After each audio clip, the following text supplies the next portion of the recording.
transfixed momentarily and turned to walk away when he caught my eye. "You found her?" he asked. I smiled. "She found me, actually." "Yeah, she does that." He gave his daughter a squeeze and then offered me a slow smile. "Thanks for helping her." My heart raced, and I was pretty sure my panties were fighting to stay on as I nodded. "No problem. Okay, well, I should go." "Bye, babe," he said, his voice low and sexy.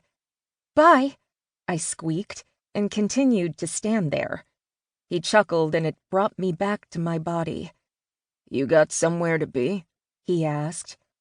I didn't answer, just turned on my heel and made a rush for the wine aisle again, deciding I'd bring one to the party and buy another 6 to try to forget my inability to form a coherent sentence.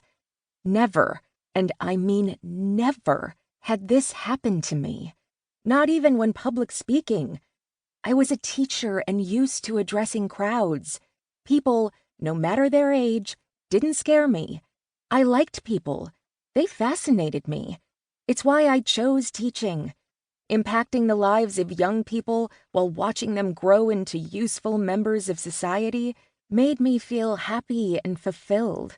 It gave me purpose, and I believe it had given me a confidence no other job could have. I also had parents, not to mention siblings, who loved me, nurtured me, teased me mercilessly, but had my back and protected me always. Especially my brother, Brock. But in that moment, none of my training or love or confidence was of any use. In a matter of seconds, I'd turned into a blithering idiot because of a man. Gah! I couldn't hate myself more if I'd stripped naked and offered myself to him in the middle of the store. Grabbing the wine, I hightailed it out of the store and into my car as fast as I could. I was comforted by the fact that since I didn't live here, ergo didn't typically shop at the Safeway in downtown Portland, it meant there was little to no chance of running into him again. And I was grateful for small mercies. Macy and I used to be roommates, but I moved out just before she married Dallas. Coincidentally, Danny and Booker lived in the same building, so we would all be going to the club together. I'd known Booker in so much as we knew each other's names and chatted while getting the mail, but until he'd met and married Danny, I'd never really had a conversation with him. All I knew was that he was the hot guy in 8C. After I'd moved out of the apartment, I moved back to Vancouver to live with my parents. It was supposed to be temporary, but I kind of liked coming home to my parents every night. Sometimes Mom even had dinner waiting.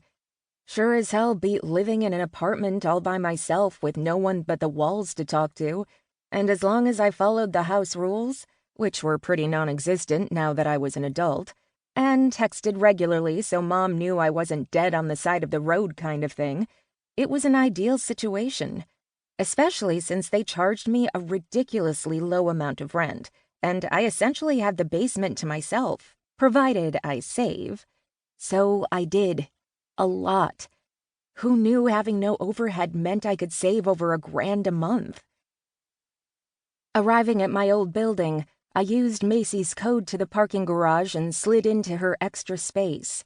Dallas was an FBI agent, along with my brother, and they were on an all-nighter, so we were going to the party and then I was going to stay at her place. Grabbing the wine, I rode the elevator to the lobby and checked in with the guard, before being given clearance to head on up to my old place. One of the best things about the building is the safety, and the $1,000,000 view of the water. Oh, how I missed that view. I had a key to the apartment, but it was for emergencies, so I rang the doorbell and waited for Macy to answer. My phone buzzed and I glanced down to see a text from her.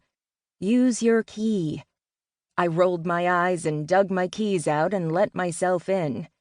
"Hey," I called. "Bedroom," Macy called back.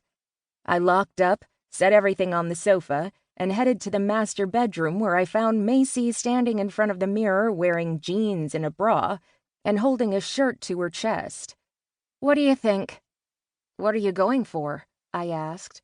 She turned to me and shrugged.